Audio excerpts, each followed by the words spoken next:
The following presentation is brought to you live from Dallas, Texas, for the International Association of Square Dance Callers 26th Annual Convention. This is tape 31, Use of Equipment. Good afternoon, ladies and gentlemen. My name is Bill Hyman, and I'll be the moderator for this hour. The theme of this session is the use of equipment, very critical to all dance functions, as we all know. And I'm joined on the panel by Dick Henschel, along with his wife Vicki Henschel, own Hilton Audio, a landmark name in the square dance business. They do think so, I've been told. And to my right. And to my left is Tom Dillander, who, along with his wife, own Palomino Records Incorporated, Square Dance Record Supply, audio equipment, tape service. My name is Bill Hyman, along with my wife Peggy, own Supreme Audio, Handhurst Tape Service, and Aztec Record Distributors. Together, the three of us, in fact, represent probably the majority of equipment and record music sales in this industry. So we are very happy to be here to enable to share some of our thoughts with you.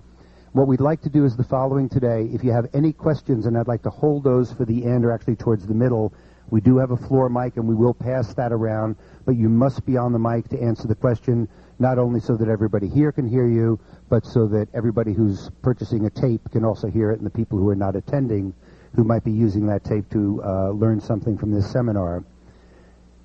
For the purposes of this presentation, what I'd like us to do is for each of the three of us to do a relatively brief presentation. We've divided this presentation up into three parts.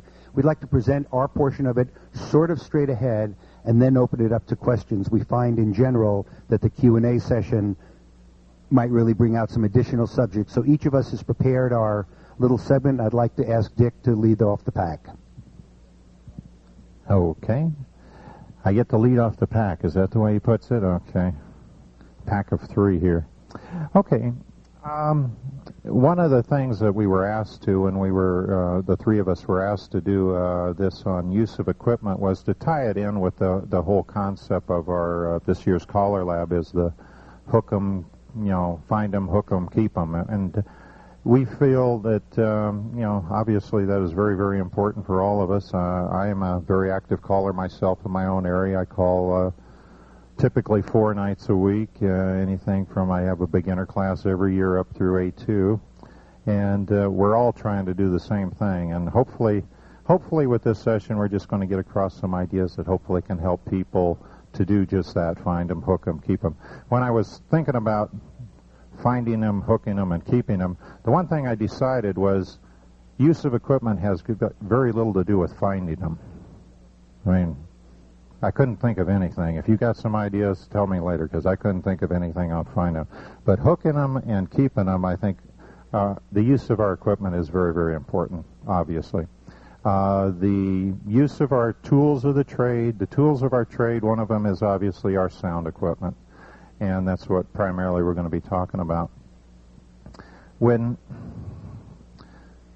you have the idea of hooking them, I'm going to talk primarily about with newer dancers, and particularly the first session or two you have with newer dancers. I mean, when you're talking about hooking them, I personally feel you're hooking new dancers right there in that first hour, maybe even less than that when you first start a beginner class. And so how can your sound equipment help with that? Obviously, there are tons of things, as all of you are experienced callers know. It's how you use your voice, your own presentation, your teaching style, and everything. But as soon as you pick up your microphone and you put a record on and you start the music, your sound equipment is now part of the equation, and you got to figure out how are you going to use that to hook them and keep them. And making sure you have create the enthusiasm, and enthusiasm is, I think personally, what hooks them. That's what makes dancers want to make sure they never miss a single lesson. And enthusiasm, we can talk about how our voice, the music we're playing, that type of thing. You got to make lessons fun, and how can your equipment help on that? Well, number one is having the right equipment for the particular hall, the size of the crowd you're working with. And this is a big part of this is your preliminary. You have to have that figured out before the dance ever starts. If you go in with too small a speaker, too small an amp, not knowing what size group you're going to have, that's where the equipment starts becoming a major part of the equation. Having the right equipment as the dance is starting. Another big part of it is your sound equipment in good working order. You don't want to be just ready, 2 minutes away from your class starting and deciding, geez, did I bring a spare needle? Do I have is that speaker cord that was acting up the other night, is it still working? Those are the type of things you got to make sure you've done ahead of time before you get into the class. So making sure everything's in good working order is a very key part of the hooking them process as far as I'm concerned. Also, any spare items, making sure, do you have a spare phonograph needle? Do you have any backup cords that might have been giving you problems? Also, besides cords and needles, are you using a wireless mic? If you're using a wireless mic, make sure you got backup batteries. Nothing more embarrassing to get halfway into a teach using a wireless mic and your battery go dead and you not have a backup battery. So these are part of the process to me, is making sure you've got all those spare parts and that what you are using is in good working order. It's hard to hook your dancers if you're out there fumbling around with your equipment trying to get a speaker cord hooked up right or replacing a battery in the middle of a teach.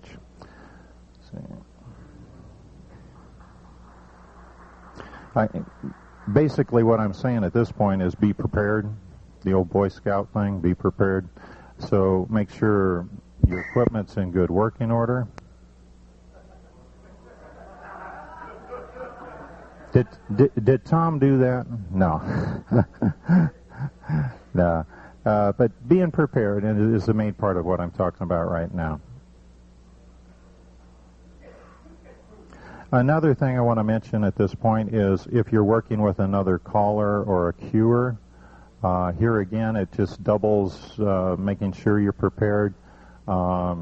Is one of, as an example, if one is using mini disc and other is using records, that type of situation you get into, do you have the right patch cords to make sure that you're covered in that way? And these are all things that you got to make sure you're prepared prior to the dance starting, not finding out 5 minutes before the dance starts that you don't have the right patch cord to hook into your buddy's sound system or something. Once you have started talking over the microphone and you've started your music, then you're into the hook 'em process as far as I'm concerned. That's, as soon as that music starts playing, your goal and your hope is that people are tapping their toes and they're just raring to go. And as soon as you start talking over the microphone, the most important thing is being understood. If people cannot... One of the things when I talk to people outside of square dancing, they say, well, what's different about the sound equipment that you use as opposed to what somebody might use in a restaurant or something like that, is that the dancers have to understand every word you say. If they cannot understand every word you say, they cannot dance. That's just the way it is in our activity. So you have to ask yourself, well, what are the things to make sure you can be understood? And your sound equipment is obviously a big part of that. Have you chosen the right mic that works good for your voice to where you not only sound pleasant, excuse me, but that you can be well understood? Here again, that's part of your pre-process to make sure you got everything done. Also, as far as your equipment, it goes to, like I was saying, do you have the right equipment for the particular hall you're working with? As you talk with more and more experienced callers, one of the things you find with callers that have been calling for a number of years, you find that guys have 3 or 4 sets of speakers. And you think, why do they have 3 or 4 sets of speakers? People find out that particular halls, certain speakers work better. I sell certain type of speakers, but I'll be the first one to tell you that certain speakers will work good in one hall, maybe not in another hall. And that's just something you have to be aware of, is that is equipment that you're using going to work on this given night that you're working with these beginners. And also a big part of it, as well as having the right equipment, is the use of your controls. Make sure you got the volume set right, your tone set right. All of these are going to help you hook them, and that's part of the understanding process, and making sure that you're properly understood as you're talking. Having the right mic for your voice, like I've said, that's a big part of it. The thing that I have always found very helpful, if it's a first night of a beginner class, or if you're working with a group that has never heard you before, say you're filling in at a club that dancers have never heard you, I find it helpful to, the first tip or two, to set my treble a little sharper than normal, because being understood, a lot of being understood is in the sibilants, the stars, swings, and if you make sure that you're understood that first tip or two, you're going to get the dancers on your side a lot quicker. And here again, that keeping them, hooking them, and keeping them, they got to make sure they can understand. If they're out there saying to each other, "Bill, what did that guy say?" You're in trouble. Ain't no doubt about it. Okay. Bill tells me that's from the lighting, so I'm not supposed to worry about that, right? Okay.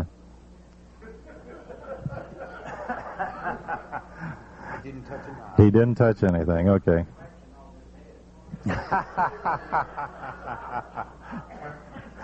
Well, at least he's off to the side, Marshall, so I won't get blinded. Okay.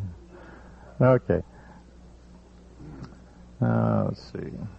One other thing there's several little things I want to go over that I'm sure all of you are aware of, but it doesn't hurt to remind you. Microphones, when you're picking microphones, make sure you pick a microphone that works for you. Too often I've talked to newer callers who said, Tony or Marshall or whoever was in town, and they were using such and such a mic, and I just got to get one of those. Don't, as much as I'm sure Marshall and Tony picked the right microphones, it may or may not be the right microphone for you. Make sure when you're looking at microphones that you listen critically for what works for you. And there's nothing better for that than to have if your spouse can be with you when you're testing out a mic, they're going to be honest with you as far as what sounds best with you. So when you're picking microphones, remember you want to pick the one that sounds most natural so that you can be as well understood as possible and works for you. Microphones have to be picked for what works for you. One of the great things that we're very lucky about nowadays is there's a lot of microphones on the market, a lot of very good microphones, and if you listen between the various ones, you're going to find which one works best for you. So pick it individually. There is no such thing as a one mic that works perfect for everybody. Another consideration, I would say, in the hook 'em process and keeping them is sound enhancement equipment. I speak from experience on this. I carry a sound enhancement system and use it at every dance I do. I have at least 4 people, which equates out to 8 total since they're married couples, that would not be dancing if it wasn't for sound enhancement system. Before my dance starts, these people okay, Dick, we do a little check, make sure all the sound enhancement's working right. I'm a big believer in it now that I've started using it about a year or so ago. I have found that at least 4 people in my group use it. I have receivers available for them. Think about it, consider it. And it's obviously not something that's mandated. It is something that I think every caller should think very seriously about. It's being done in a lot of different ways as far as the equipment, whether the clubs buy it or whatever, but think very seriously about sound enhancement. So many of our dancers are senior citizens, and that's a fact of life. And a fact of life is that hearing can be a major problem. And it's such a shame to see somebody who can still physically dance, still mentally alert, ready to go. And if they can't hear, like we were saying with microphones, if they can't hear, they can't dance. And that's a shame. So think about that as a major consideration.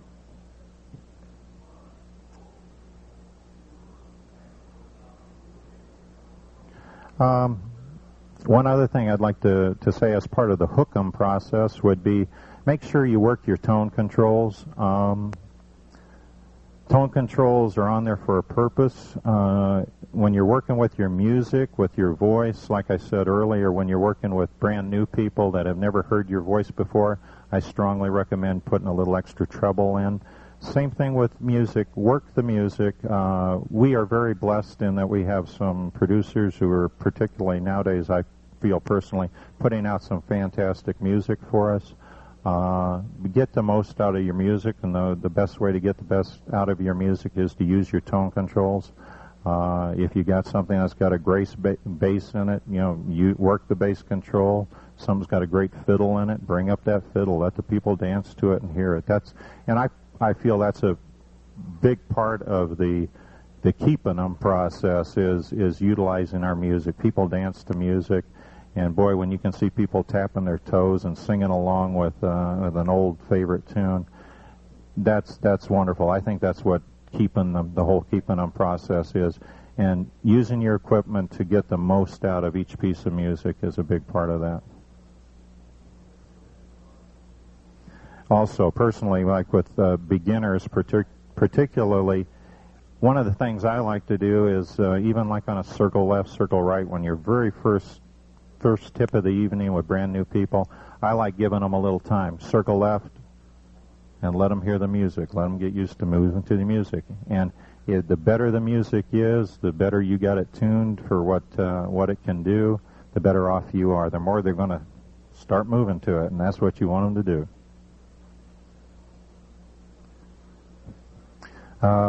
When I was going through this whole process, I'm going to throw in one of my personal pet peeves that I don't think that either of my other two colleagues here could mention, because it might be interpreted as self-serving. I don't sell records, but my wife and I, besides calling typically 4 nights a week, we typically go out 1 night a week to dance, so I get a chance to dance to a lot of different callers. One of my personal pet peeves is old, scratchy records. When we're talking about the keep 'em process and hooking 'em process particularly, replace old records, please. When I'm dancing personally, now maybe some people don't notice it, but it drives me crazy. It really does. If a record is half snap, pops, and cracks, I just want to go up there and tear the record off and break it right in front of the guy personally. And that's me. That's me. And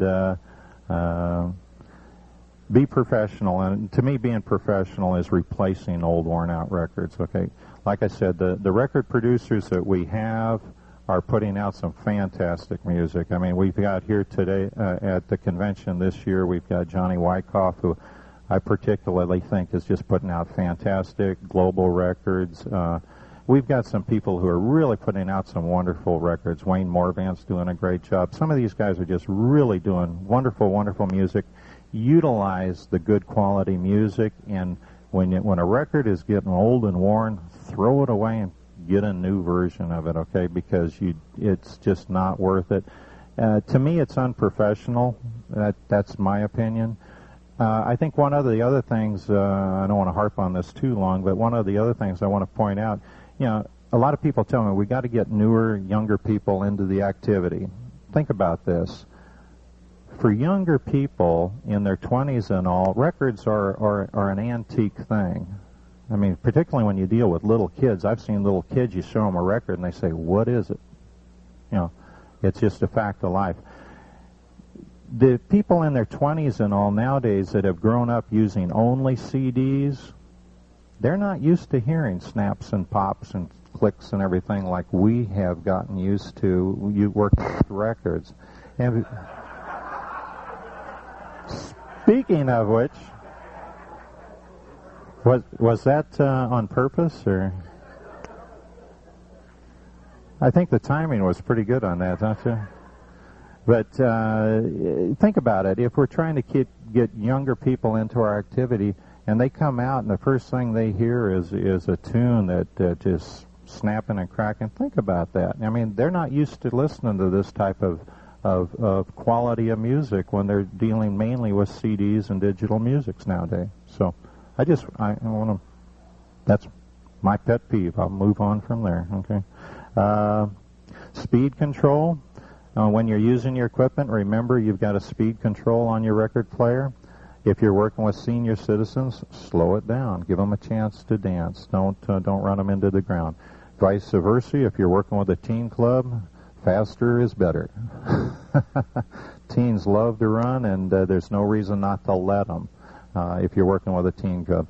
And so you have to work with a group, and a big part of it is just moving the speed control and remembering that every group's a little different.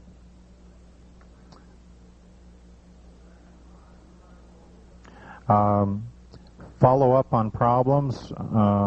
Part of the keeping them process, if you've noticed a little problem with your equipment, a lot of the times in the middle of a dance, there's nothing worse than in the middle of a dance fiddling with your equipment when you got dancers on the floor standing there looking at you. So the main thing I want to say is follow up on problems. If you've noticed that you got a little crackle in one of your speaker cords or your mic cords or something, follow up on it. Don't just put it away and then when you're setting up for your next dance think, doggone it, that's right, my mic cord was acting up. Take care of the problems, run them down then. That's part of the keeping them process, making sure you got your equipment in good working order. Make a habit out of visually inspecting your cords and connectors and all. If things are looking frayed or loose, take care of them, the next day before your next dance. A lot of peace of mind comes from knowing that your equipment's in good shape. There's nothing more nervous. I remember when I was a brand new caller, I went and called at one of the callers in our area had called for about 100 years, I think. Good friend now. But at the time, he used one of our old sets, and he said, "Sure, Dick, come on up and call a tip. I'm a brand new caller," and I go up there, and first thing I do when I go to put the record on is I touch the foam, and the foam kind of crumples up into a little ball, and he says, "Oh, yeah, you got to be careful about making sure that's all." Don't do that. Maybe you'll get used to it, but if you have guest callers and everything, like I said, that's part of being professional and making sure you're keeping your dancers satisfied and following up on any problems that occur with your equipment. And basically, that's about all I have to say to start it off. I will pass the microphone back to Bill. If there's questions on any of this, please ask. I also have a handout I will pass out on all of this. Thank you very much, Dick. Just a quick pick-up on the queuing up the record when you're a new caller. My experience was that when you're a brand new caller, never try and put the needle down yourself. Always ask the host club caller. Just turn to him and say, "Would you put the needle on there and make me sound good?" Because I'm like this. I'm having enough trouble holding the microphone in front of my mouth. I've got all of the Johnson & Johnson cotton on the East Coast hanging on the back of my tongue. So if you're a brand new caller, there's nothing wrong with turning to the experienced caller next to you and saying, "Could you handle the sound for me? Thank you," and just focus on your calling. Very good. Thank you very much, Dick. I'd like to now pass on the microphone to Tom Dillander, who will present his portion. Okay, thank you. One of the things we want to cover, at least in my part, is going to be wireless microphones, and we're going to get the technical part out of the way real quick, okay? Regular corded microphone, wireless microphone. That's as technical as we're going to get, okay?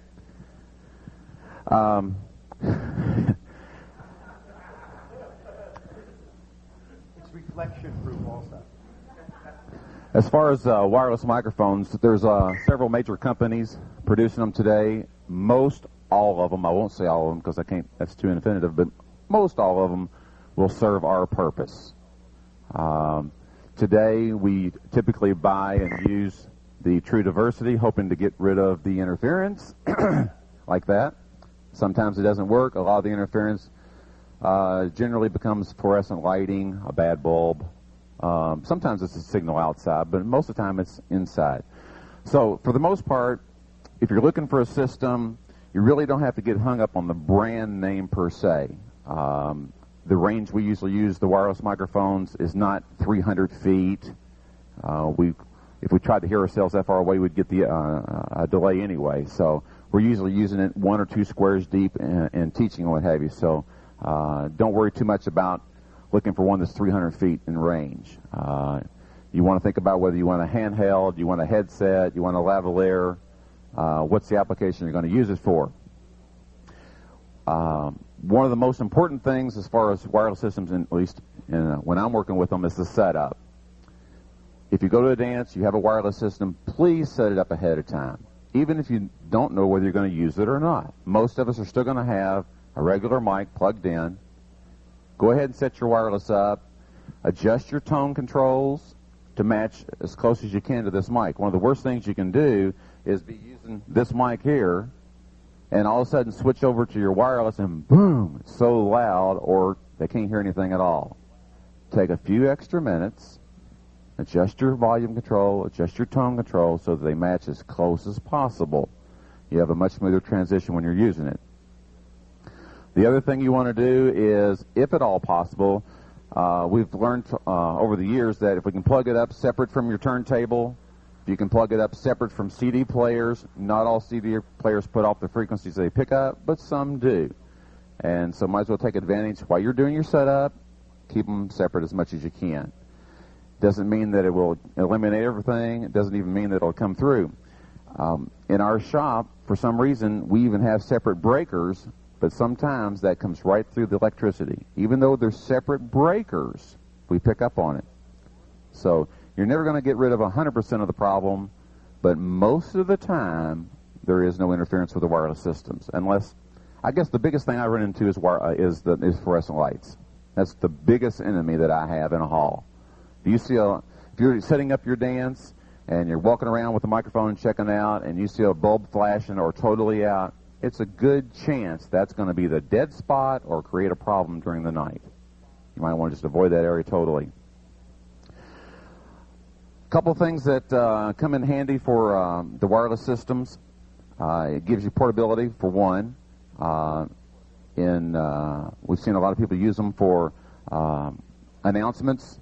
Guy comes up to do the announcements. One of the best things to do is hand him a wireless microphone away from the speaker system. But you have to be cautious. There's a drawback to that also.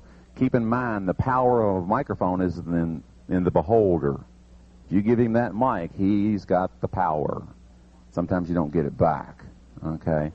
One of the things I like about the wireless systems for announcements and what have you is, if I hand him the wireless microphone, I'm pretty sure he's not going to walk off the stage with this one and pull my turntable with him.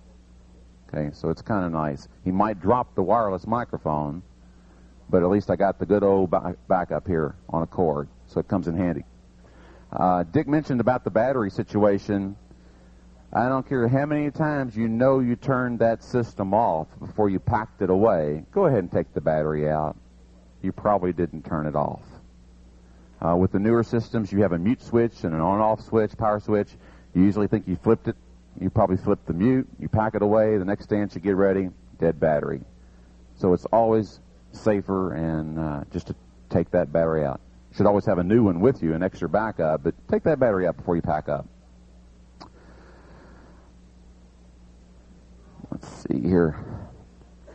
One of the things that a lot of folks are using the wireless systems for is getting out and interacting with the class or the club dance. There's nothing better than if you're doing a singing call, it's got a good chorus, you get your wireless microphone hooked up, get out in the middle of the square, not the middle of the floor. Get in the middle of the square when they're circling or what have you, and kind of say, now gang, you're going to sing along with me, and let that square participate. They get a big kick out of that, and they're interacting with you. But try to make sure you got a song that's got a good chorus that they know. It's not something that's brand new and they haven't learned the words. Use some good old standards. The worst thing you can do is get out there and hold it up and it's dead silence, you know. So, kind of keep those songs in mind. If you're using wireless systems and you're using the headsets for teaching, it's great. One of the things you want to keep in mind, it's not real great if you're doing hash from the floor. You're going to lose focus of what's going on in the entire group. Okay, it's great for singing calls, but if you're doing a hash and you're down there really watching this one square or trying to get involved with them, you're kind of losing focus of the entire dance. So you might want to back away from that on the hash, but it's super for the singing calls. It's also great for sing-alongs. You know, I think it's neat to be doing a song and walk out on the floor, and as they're promenading, just hand the microphone to one of the persons and get them to sing the rest of the song for you. But again, keep in mind, you may not get it back. So, you know, make sure it's the closer of the song in case you don't get it back. Don't do it on the opener. You're going to have to start all over. There are couple more things. One is there's a lot of talk about the single antenna versus the true diversity antenna. We found out that both work in our application. There's been very few instances where the single antenna doesn't work. A lot of areas, if there's real heavy TV, I think we experienced one time in downtown Atlanta, Georgia. It was a real problem. We had a situation in California, but for the most part, the single antenna works real well. Keep in mind, we're usually in church basements, we're in the smaller schools, some of the smaller dance halls, the concrete walls. We're inside. Most of the interference is so far away from us, we're fine. The single antenna is going to pick up just as much off of your transmitter as the dual antenna is going to. Doesn't give you more power, doesn't give you more range, per se. You know, just because there's two doesn't mean you got twice as much to work with. What it's there for is if it is there an interference or if your signal gets weak, it automatically has the ability to switch over real quick and move to that other channel. That's what it's really there for. The last thing I want to cover, in the last year or so, we've seen some real unique applications for wireless microphones. They're not using them for the microphone. They're taking the mini disc players, the small cassette players, adding the mini plug and actually plugging it into the belt pack, giving them the freedom of volume control, sound level, and track selection right from the hip pocket, from the floor. Now, the other problem with that is if they want the microphone also, now they got one over here and one over here, and they look like a gunslinger out on the floor. But it does work. So you might want to keep in mind some of those applications. If you really want that total freedom from the floor and you don't have the great help up here controlling everything for you every night, some of those options work out real well. That's it. Thank you very much. Our experience has been identical, by the way, on wireless as to the single and dual antenna issue. What I would like to touch base on now is speakers and speaker placement. I have a personal opinion. I sort of have a personal ranking for the importance of equipment in its functionality as to how you sound immediately when you are calling. And I rank those that the speaker is the most important item, the microphone is the second, and the amplifier is third. Not to be misunderstood that any of those elements can be poor quality. They should all be excellent quality. But nothing will change your good sound coming out of a Hilton and a quality microphone faster than a poor speaker or even a good speaker improperly placed. That will do more to harm your sound and harm your performance. Your sound is a projection of who you are, or as I like to say it, it's the final expression of your sound system coming out of that speaker. I also take a very non-technical approach to speaker placement. If you can visualize the carpeted floor surface of this room as your dance hall, and if I were the caller and I were in the center of the hall, and I took a baseball-sized object, and this were a pond, a still water pond, and I took a baseball and dropped it right in front of the caller's stand, I think you can visualize with me the analogy that there would be one small ring, and there would be ever-increasing concentric rings going out from there. Those rings or waves would be perhaps 1.5 inches high at the beginning, and as it goes further out across the pond, they diminish over time. Do you see the analogy as to how sound goes? Then picture a boulder right in the center of the pond, and visualize those ripples going out, and imagine what happens when it hits that boulder in the center of the pond. you're going to see a split in those rings, and there's going to be a disturbance going out to the left and a disturbance going out to the right. In the dance hall, that's not a boulder. It's a column, a structural column. It's a piece of furniture. It's an object. It may not be in the center of the floor. It might be on the side. It might not be on the floor. It might be a protrusion hanging down from the ceiling, the top of a partition or something. So you really have to visualize as you walk into the hall, if it's a new hall, first thing you want to do is visualize how's that floor going to react to sound in general. Then you want to look at the surfaces of that room, see, do you have hard surfaces, are there any soft surfaces in there, and make a judgment as to how you can best place your speaker.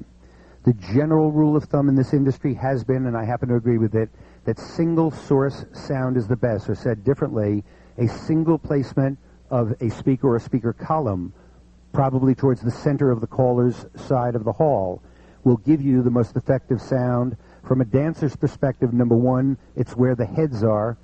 Think of it for a moment. We always say it's where the caller is, but if the caller's standing here and there are two speakers down this side wall and two speakers down the other side wall, dancers will be confused, especially dancers who don't regularly dance in that hall. One night I arrived for a dance, and they had moved the caller's stand to the other dimension of the hall. It was a great difficulty. We actually moved it back over there. There was actually correctly objection. They had danced in this hall the other way for years, and to suddenly change it because they wanted to put the food in one corner was really not a real legitimate reason to change it, especially for dancers who had danced there for a significant period of time. We talk about placement factors. The general rule is that the bottom of that speaker should be at least above the head of the first dancer who's going to hear the sound, presumably the first square. If you have it high enough, you will actually reach the back of the hall, sometimes either using a tilter, depending on what kind of speaker you're using, or natural tilt that's built into certain speakers, or even jimmying books and doing other things to get it. Sometimes you do, in fact, want to tilt your speakers down into the crowd. If you have a lot of sound slap or reflection coming back off of the back wall, you may want to bring that down. There are halls, let me go back to new halls, where you're going into a hall where you've never called before. The best thing to do is to call the caller who calls most frequently in that hall as his home hall and ask him or her, what sound do you use in that hall? How do you place your speakers? Ask that question for two reasons. Number one, he or she probably knows best where it goes. And number two, that placement is the one with which the dancers will be most familiar, and at least go into the hall with that opinion. When you get to the hall, if you have some question, speak to an experienced dancer, officer of the club, somebody you know, whose judgment you trust, or if there's a visiting caller there who's there, obviously ask the question, how's the sound, and so forth, and do your sound checks properly before the evening is over. When you're having problems in a hall, or a dancer says to you, Bill, I really can't hear, it's too hard in the back, you can do a couple of things. First of all, you can really change tone. You can really change your volume. I think, however, we've all experienced the fact that it's really just that one dancer, that the sound is, in fact, pretty good. And you can do that by either your partner checking in the back or somebody else you trust checking in the back of the hall. You can always do that adjustment up and back down, or down and back up, and pretty much back to where it is. And if you move that sound visibly or audibly up and then back down to where you were, or down and back up to where you were, and you ask that same person, is it better now? 90% of the time, you're going to get that yes.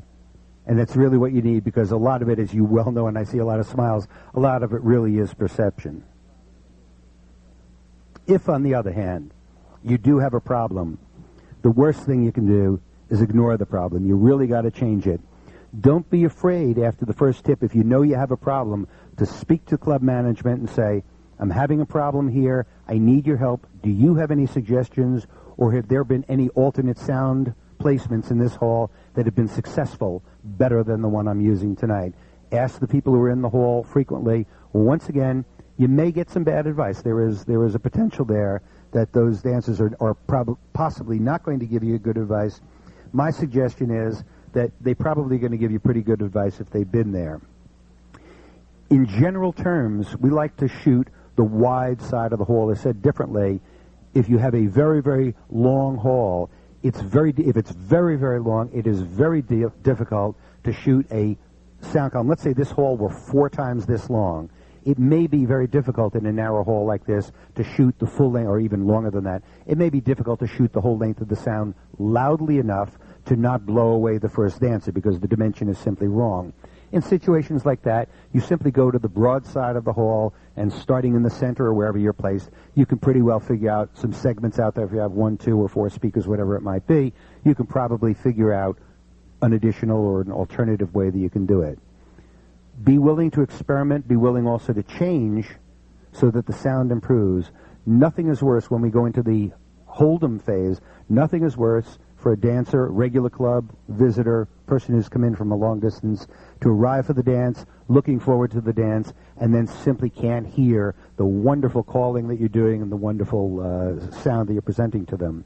If you're in a multiple caller environment, if you're responsible for sounding a multiple caller event, be that a callers association or dancers association or a multiple caller event that you're providing, I generally recommend that you put a monitor speaker at the caller stand. If the speaker isn't right there, but if you're shooting the long wall and you have multiple speakers down the line, at least as a courtesy to certain callers, place a monitor speaker available for them. There are many callers who really need a speaker right next to them within a couple of feet of their ears. They can't listen 10 or 15 or 20 feet away, which might in fact be the correct placement for correct sounding of the hall, but it may be in fact be inadequate.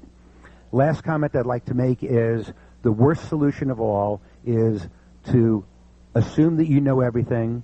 When you see that you're having a problem, don't do a thing. Just say, well, I've always done it this way, and keep on going. Be willing to experiment. Take a chance. Follow your instincts. I suggest that your instincts are going to probably keep you out of trouble and keep your sound at an optimal level. That ends my side of the presentation. I'd like to go ahead now. Questions for any of us, all of us, or even different issues that we've not brought up. We have plenty of time for questions and answers. So if there's somebody out there who'd like to start it off. Yeah. We're going to switch mic here because of the change between the mics. Hang on one sec.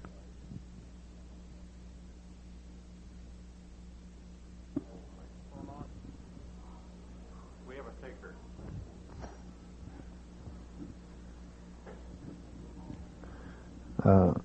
Test. 1, 2, 3. Is it working? Okay. Will, he's from California. I have a question about the speaker hookup. When you're hooking up, you're going from a Hilton into, let's say a yak. Is that a parallel hookup to each speaker? Is that a series hookup? It's if you're using a single yak, yeah, a single yak would have a parallel Y connector on it. That's what comes with the yak stacks. One of the things that to keep in mind, on most Hiltons, there's 2 speaker jacks on the back. Those are in parallel, so it's the same as the parallel jack. A common question would be, if I split my yak, then do I need some sort of a Y connector? No, because if you run 2 cords in, the jacks on the back of the set are already in parallel, so it's the same connection as using the parallel Y connector that comes with the yak stack. Okay. The only use of a series Y would be if you're using more than a single yak. I had an instance to sound a large hall in Fairgrounds, which is a long hall, and we put 2 yaks up front, and down about midway down the hall there's a column there, and we also put 2 more yaks down there. Facing the same direction? Facing the same direction, correct. Did you have a lot of echo? Not really. It turned out okay. I'm surprised. Yeah.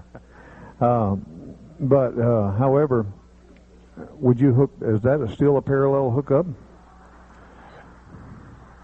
All right, you said 2 full yaks up front? Mm-hmm. Okay.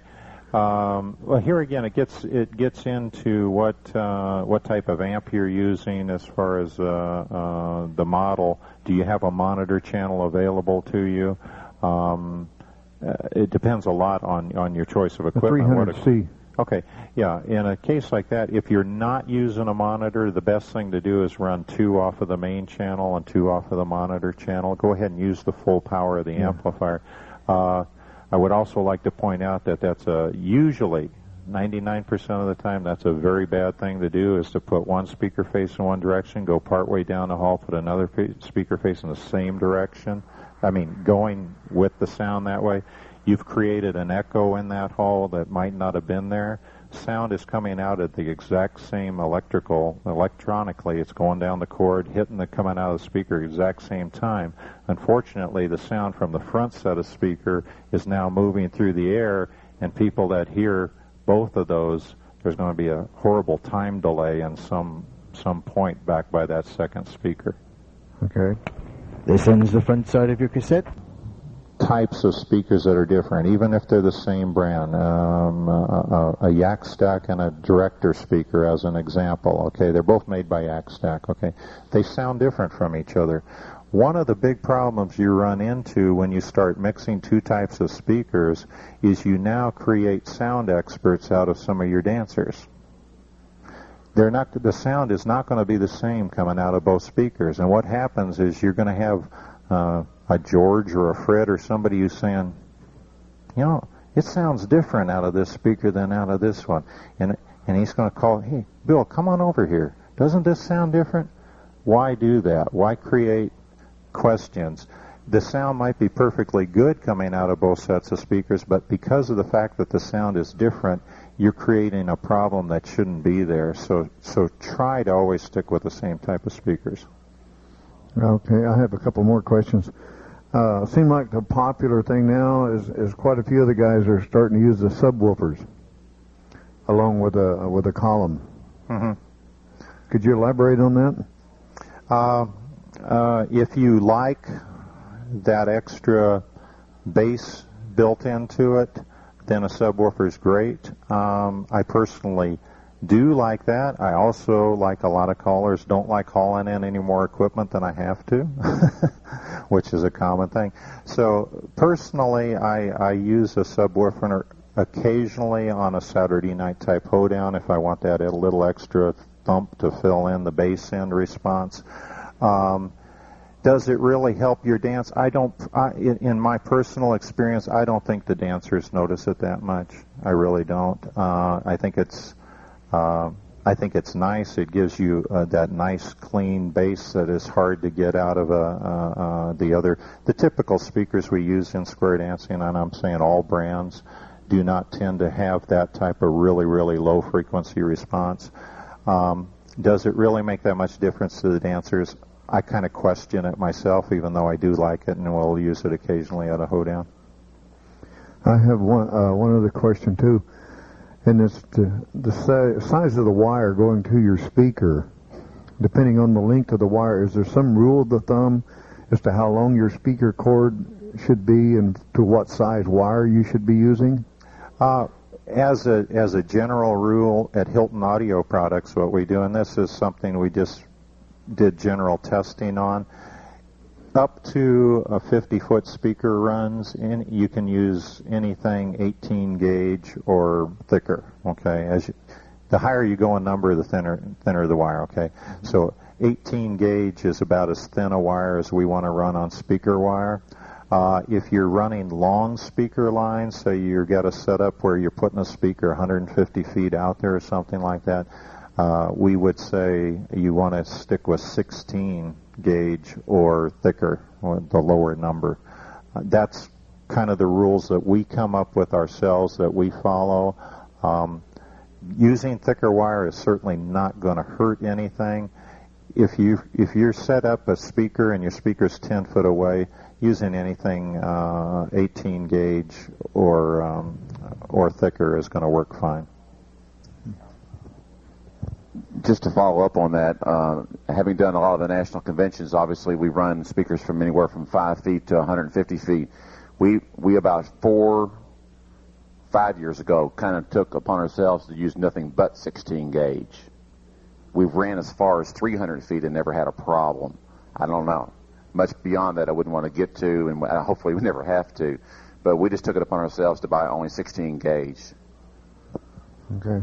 Just a quick comment on speakers and dancer perception. When Dick made the comment before that suddenly you get dancers who become audio experts, that frequently happens when they'll look at a speaker and they'll make a judgment on it and determine the sound.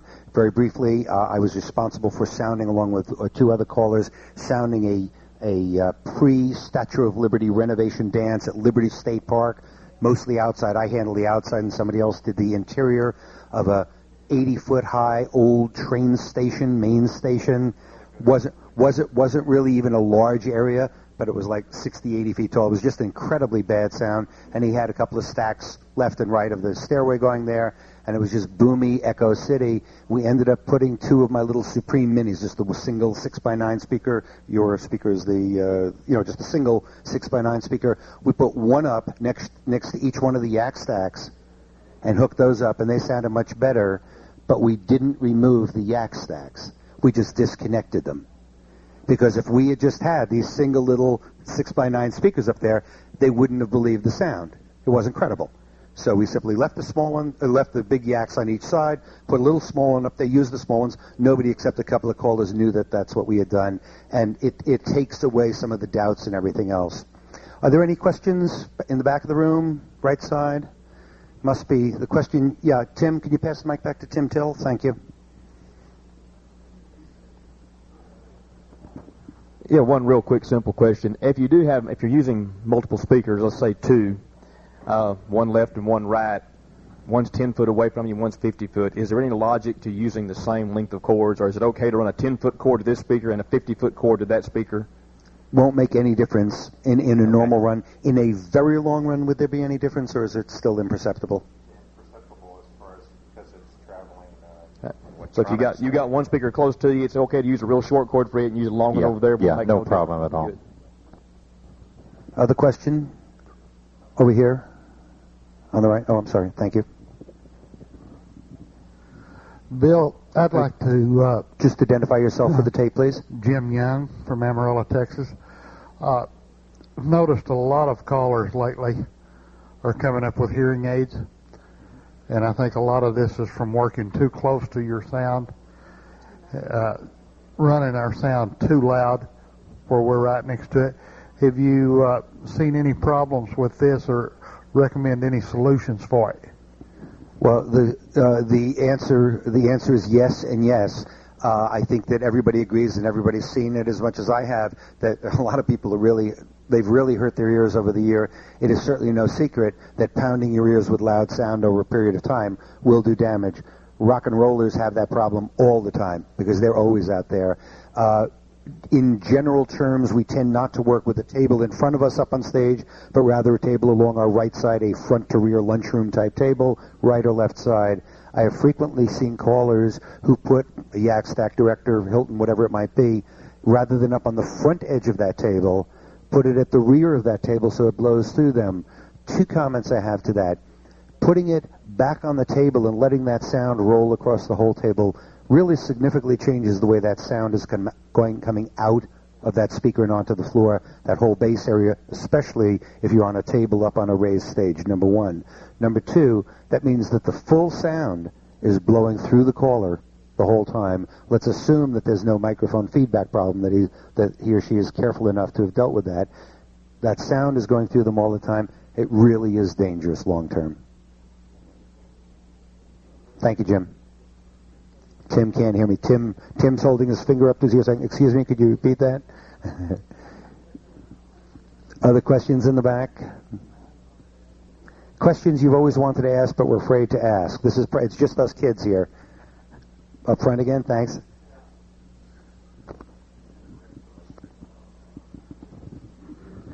I have another question. Is there a certain time that you should change the jacks in your speakers or else in your amp? Are they pretty much foolproof, the quarter-inch phone jacks? Yeah, I would say as long as it's working, don't change it. Quarter-inch phone jacks are very, very dependable. For those that have been calling, past 2 or 3 years, I remember the old Cinch-Jones connectors. The Cinch-Jones connectors are another matter. They had all kinds of problems happen with them over time. They got loose, would get corroded and things like that. They needed to be changed on a regular basis. Quarter-inch jacks, no. Typically when a system comes into us for repair, we check them, but it's very rare that we have to replace quarter-inch jacks. It just, they make a good solid connection, and that's why they're very practical for speaker connections. And Tom also has something to say on this. I'm not sure we'll get to that point, but I have noticed a lot of the new commercial products are even getting away from the quarter-inch, and they're going to the 3-pin, the speak-on. So I'm not saying they're better. It may be the fact that they just simply plug and unplug and jerk those things and throw them away and have the what do they call them, roadies, do all the work, So, but yeah, as far as our quarter-inch, I agree with Dick. They work great and hardly ever need to be replaced. On my 75A, I always take the cord up and wind it on top of the turntable and put the lid on. Does it hurt anything? Personally, I hate to see it done because it can damage the needle. You might damage your needle. I see a lot of people do it, and they get away with it. I personally feel it's not a good idea because it can damage the needle. It's also just wear and tear, banging around in there. That why do it? You're going to have. I know in my case, maybe the rest of you can get by without a Gidget box, but I know I have to have a Gidget box for other cords and such anyway. So why not put it in there where it's not going to be banging around on the amplifier? And Tom and I, as a side comment here, have agreed, if you put that cable and you squeeze it down, especially if you have foam rubber in the lid to push down on it, what you end up doing is putting indentations in the foam on top of the turntable, so you end up with, at least until it recovers itself, you got a rough surface on which to go. Thank you. Right behind you, the woman there. Thank you. Alice Wall from Carson, Iowa. You said that knowing which speaker to use in which hall is something you got from experience, but I need to buy a speaker before I have the experience. So can you give me some ideas on, like if you were in this hall and had a tile floor rather than carpet, what kind of speaker would you buy for this size hall? Oh, this is one of the things that probably Bill and I should both, because we can then promote our own speakers. But no, one of the things, it's not just the hall. As a newer caller, one of the things you have to think about is how big a groups are you going to be working with. Okay, the size of the groups you're going to be working with is very, very important. If somebody told me, well, this is the only hall I'm ever going to be working in, and to describe it for people on the tape, what is this hall about? I would say about maybe a maximum of 6 squares, if we're lucky. Maybe a 6-square hall. Yeah, something like that. In other words, it's not a very big hall. Say if you're a newer caller and you know you're only going to be working in this one hall, I'd say a little lunch bucket, our LB1 would do you fine, unless you really have a love of a sound of a particular other speaker. Sometimes people will pick a speaker because they like the sound, the particular sound of it, but as far as size, in a hall like this, we're talking a minimum size. So you have to determine, is this the only hall I'm going to be working with, or am I sometimes going to be in a big auditorium where maybe you're in a situation where you're not going to be the only one using the equipment. Maybe you're a new caller, but Marshall Flippo is going to come through town, and you're going to be the one that's going to be asked to set up the equipment, okay? So now instead of 6 squares, you're going to have 7 squares, right, Marshall? So here again, he's going to be sorry he came to you. But that's the type of thing you need to think about. What are going to be the requirements? And it's obviously part of that is crystal ball. You're looking into a crystal ball, but think about what the maximum size you're going to be working with.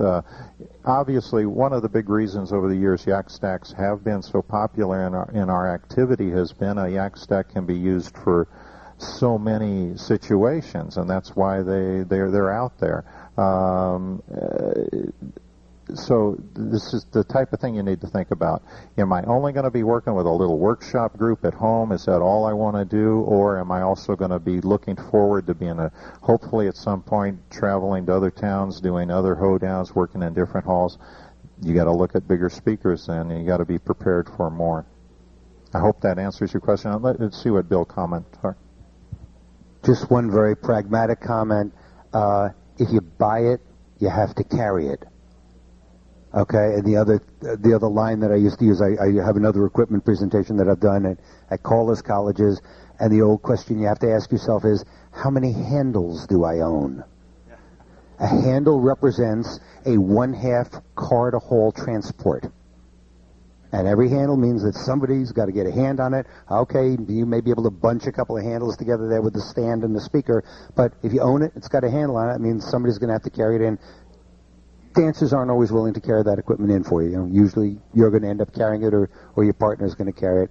So you really do have to be aware of that. As an aside, as a starting caller, I would recommend what I will call a small speaker or a 1/2 column just to get going. Even if you end up buying a larger speaker, presumably a yak stack at a later point in time, you're still going to want to have a second speaker in any event. So as a new caller, it's highly unlikely you'll be responsible for a significant sounding job in a major hall. And if you do get invited to call, the more experienced caller presumably would be responsible for that sound. Doc Tyrrell? Doc, question? I'm sorry. Question over... Oh, I'm sorry, Art. Hi, Anthony from Rumford, Rhode Island, I think it is. Rhode Island, where is that? Hey, we're in the biggest and we belong in the smallest. 50 miles on the diagonal, that's as far as you can go. I get awfully lazy. We leave our amplifier and our speaker in the car. It stays there, yank the records out. And, you know, one of a so-called expert said to me, oh, your temperature changes are going to kill you. What is your opinion of this? You know, in the wintertime, you're probably looking at 10 degrees, and then it goes to the hall, and in the summertime, it rides around in the car at, 120 degrees when it's parked. So far, I haven't had any problem, but, you know, I just kind of get your opinion. And you're probably going to get the same answer from everybody. Most people don't have a problem. I personally leave mine in the car. A lot of people religiously will take it out every night. Now, I think we would all agree there's nothing better than taking it out of any car, taking it in your house. It's safekeeping. But from the manufacturer standpoint, from the discussions, those things are built to last. Okay? And my experience is I haven't had any problems leaving it in the car. I have had, as the years get onto a Hilton, 25, 30 years, sometimes that motor won't spin up just quite right when it first comes out of the car if it's 20 degrees outside. I have had those experiences. It might have to wait 5 minutes for it to warm up. But usually it's about time to replace the motor anyway at that point. But you might have more experience. At 20 degrees, I don't spin up right away either. Hallelujah. My only other comment would be, I agree totally with what Tom and Bill have to say, is that in really cold climates, some people run into a situation where if it's been in the trunk, it's been really, really cold, like some of our Canadian callers, you have condensation. So what can happen is you come in and you get condensation just like we have on our windows in a glass of ice water. You're all familiar with that. That same condensation can happen inside a set if it's humid inside. The set's been in a very cold situation. Living in California myself, I've never run into this, but I've sure talked to a lot of people that have. And what can happen is, say, the bottom of the turntable picks up water, and you can have slippage because of that until it dries off. So unless you're running into that type of thing, to get back to your original question, no problem at all about leaving the equipment in your car. But if you start running into that type of thing, then you might have to rethink what you're doing. In a lot of cases, what people end up doing then is they just, since they have a drive to the dance, take it out of the trunk, put it up in where the passenger compartment is, and you're going to be keeping your car interior warm enough that by the time you get to the dance, the set is warmed up anyway, just physically warmed up enough to not have the condensation problem. And Microphone, please. Well, the thing that was mentioned to me was the speaker cones, particularly in the hot weather, would tend to dry out and be more likely to crack. I probably should have mentioned it. Maybe to some small degree, but it's a very small degree. I mean, I've seen very few speakers that even were 15, 20, 30 years old that really had that problem. I think you've probably run into the same situation. I want to mention one other thing, though, while you're mentioning about carrying your equipment and leaving it in your trunk, and that is the security. Okay. I've talked, unfortunately, to too many people over the years who, I always leave it in my trunk. Well, their car gets stolen or somebody pops open a trunk, and even if the people don't want it, thieves don't want it, they grab things, they're in a hurry, and it's gone before you know it. Chris Chrysler, who was here at this festival just in the last year, had somebody pop into his trunk and steal a system out. That's not what you were asking about, but I want to point that out as something to be certainly aware of, is the security question.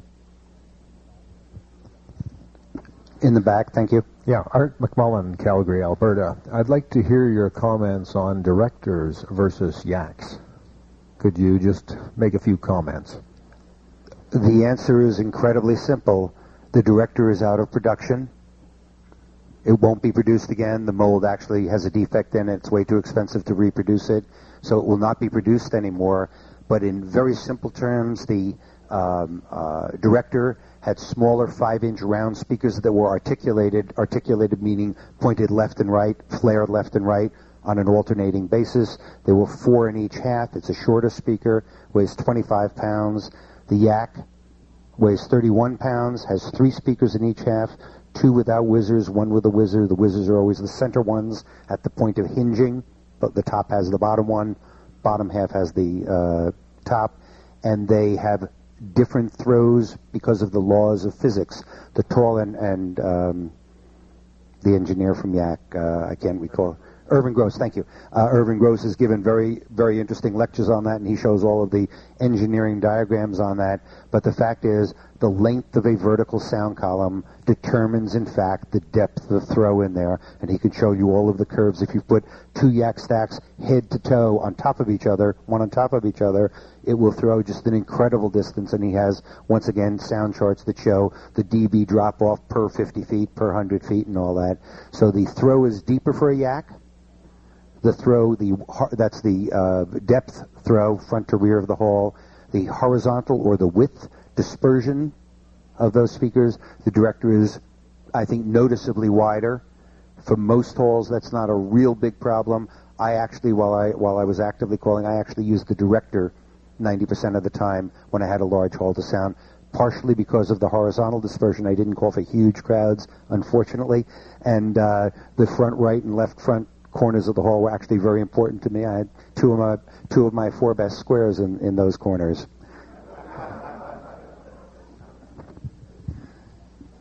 Yes, sir. Back to the it's Jerry Marsh from Indiana.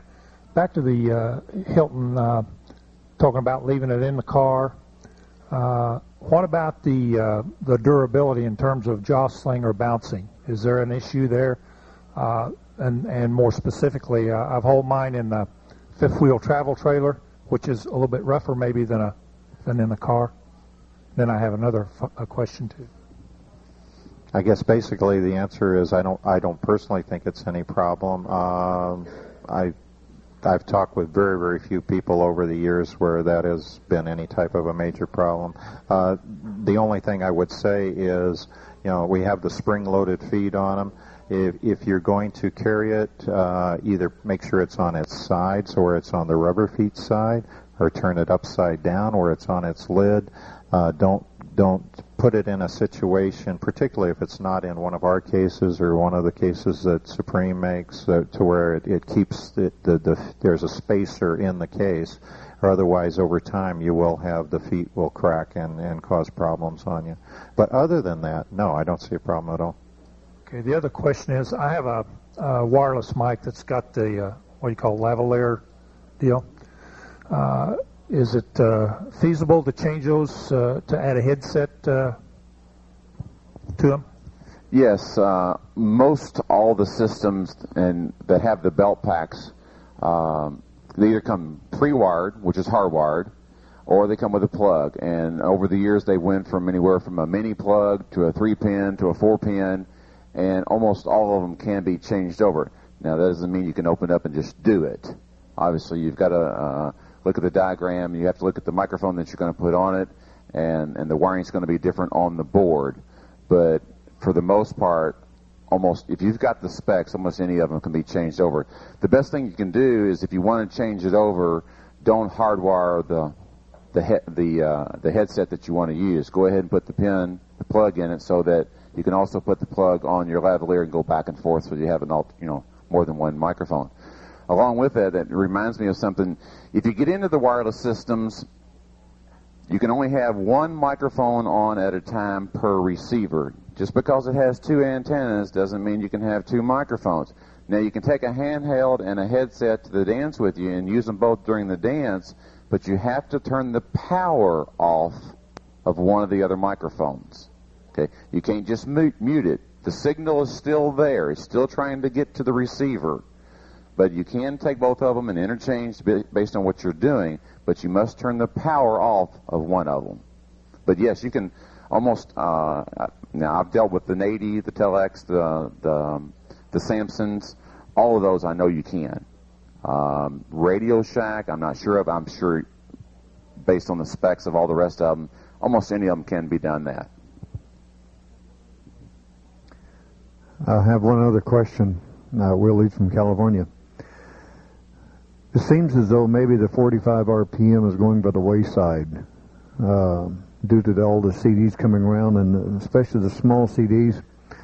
Are you making preparations at Hilton to switch your sets over so it will run the small CDs right in with the set itself, so we won't have the records? Good question. Okay. Yes. Thank you, Bill. As far as what way it's going to go, I don't think there is a consensus yet. Obviously, something that's going to be happening over the next few years.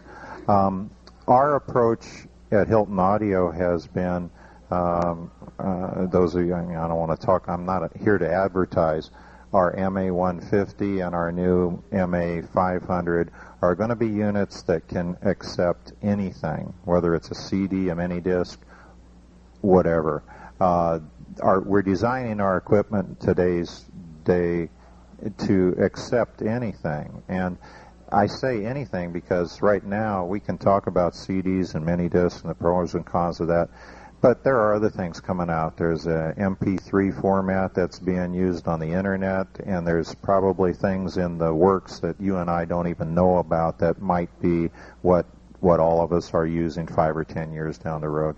I think the thing to do is have Tom and Bill both give their opinions on this too, but I don't have a crystal ball. I don't know which way it's going. The main thing we're trying to do is with all of our equipment, even our turntable system, is make them adaptable enough that no matter what the system's going to be, it's going to work, which is not something equipment made 15 years ago would do. We assumed records would be around forever, so we didn't build the flexibility into them. The newer sets are flexible enough, no matter what the format's going to be, it will work with it.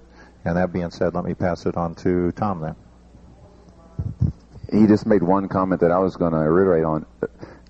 Dick at Hilton has done one thing. They have at least perceived things, and the new systems will accept just about anything we want to plug into them, and I think that's great. They were building models without the turntable, but at least the new turntables that are coming out do have the ins and outs that we need, regardless of the format we're going to go to. Even if we switch to a new format tomorrow, there are thousands and thousands of these machines sitting out there that are going to be used every day, whether we use them, the schools use them, or what have you.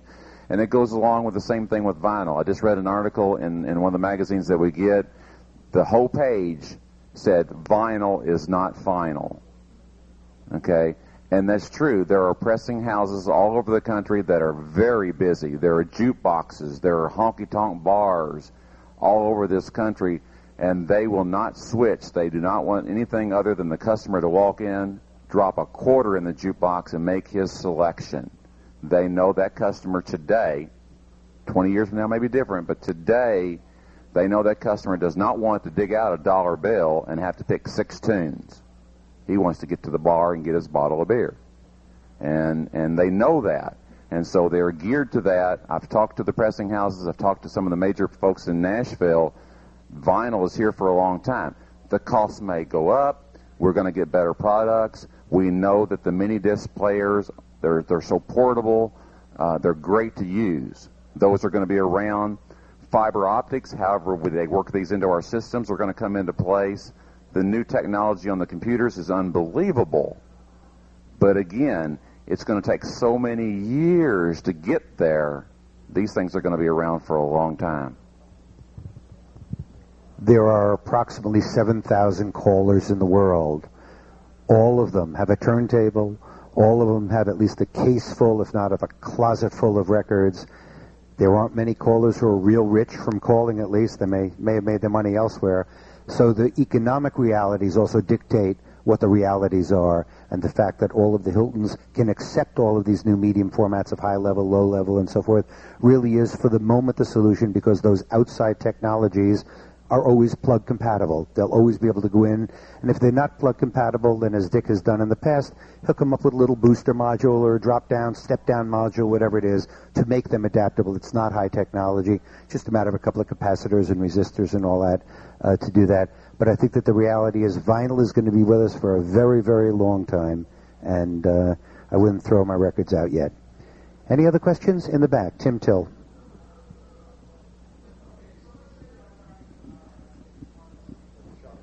It'll shock me. Tim Till from Texas. 2 quick questions, and one may answer the other, and I think this relates to speaker phasing. Going back to his comment a while ago on the hall, he set up with yak stacks at the head of the hall, halfway down, 2 more yaks pointing the same way. Irrelevant if it's yaks, any speakers. Your first question was, did you point them the same way? Assuming you had to do something like that, would you have put speakers at the far end of the hall pointing back? And I will answer. Yes, I will. And I, as I was doing my presentation, I skipped over 2 points. Under my worst solutions category, okay, says the we have these notes. We have a couple of notes that we'll put up in front before you leave. The placement of speakers along the side of the hall causes noticeable borders and decreases intelligibility. Dick talked about that before. The dancer who's dancing on the crack gets one sound in one ear, fraction of a second later as he or she turns, gets the sound in the other hand. If you are putting speakers at the far end of the hall, which I in fact had my home club in New Jersey, I had to do a small speaker at the front, small speaker at the rear was the only way I could sound the hall. At least in theory, you should phase them differently, and phasing them differently is very simple. It's not high science. I have them, and you can make your own little adapter. You get a male and a female 1/4-inch plug and jack, 6 inches of wire, and instead of going positive to positive, negative to negative, you do one end wrong so that the positive gets switched to negative on that leg only. Do it in a phase changer adapter. Don't do it on your 50-foot cords or your 20-foot cords. Don't do it there. Okay. Just make yourself a little adapter, male plug with a female jack on it, and that'll enable you to do it. In general, you probably won't notice a whole bunch of difference, but at least electronically and sound theory-wise, you are correct. It is the correct thing. If you face them towards each other, you put you place them facing each other. You put them out of phase, which really means that the voice coils are moving in tandem, as Dick is doing, are moving in tandem with each other, rather than going opposing to each other and squeezing the sound. They're going back and forth like that, and it gets a little wavy. Right behind you, Tim, Greg Anderson. Follow on to that question, isn't it true, though, that theory does not work once you have a speaker that has a horn in it? A horn as opposed to the woofer? I should say has both, the horn and the woofer. No, because all you're dealing with is a higher frequency. Is it going to make as much difference? It's less important at the higher frequencies because of the small signal length that we're dealing with high frequencies. It's whether it's in phase or out of phase is going to be inconsequential. For bass notes, it's going to be much more noticeable. Excellent, thank you. Very good. Seeing no other questions, I would like to thank... Oh, I'm sorry. I beg your pardon. Question right here in the center. Thanks, Greg. I'm Dick Peterson of Baltimore 2000. Question on the mini disc tapes and the records. Is there some legal aspects with BMI ASCAP with the use of mini discs versus records or the tapes? I guess I'll cover that one. As far as BMI and ASCAP, they have nothing to do with that issue. That is performance of music. The transference of music to another medium is Harry Fox, mechanical licensing. Now, I've personally been on the phone with them, and as long as the individual has purchased the record in possession of that piece of music, they are allowed to transfer it to a mini disc medium or a cassette or a CD, what have you, and even use it in our activity. That is a legal thing we can do. You're covered then by the BMI and ASCAP performance, the license that we have. The problem that we run into is if you don't own that music and you have all these copies floating around. But the legal side of it, according to Harry Fox, and they're the ones that issues the mechanical license, is you are allowed to make a copy and use it not only in the privacy of your own home, which is the typical copyright license. They allow you to be able to use it in our activity as a square dance caller, as a performer. That is legal. The problem that I think you're alluding to is we go outside of the realm of a regular square dance or a regular round dance, and now you're at a festival or a convention. How do you police that documentation? How do you know, with all of these discs and these CDs floating around, where did that stuff come from? Wouldn't touch it with a 10-foot pole.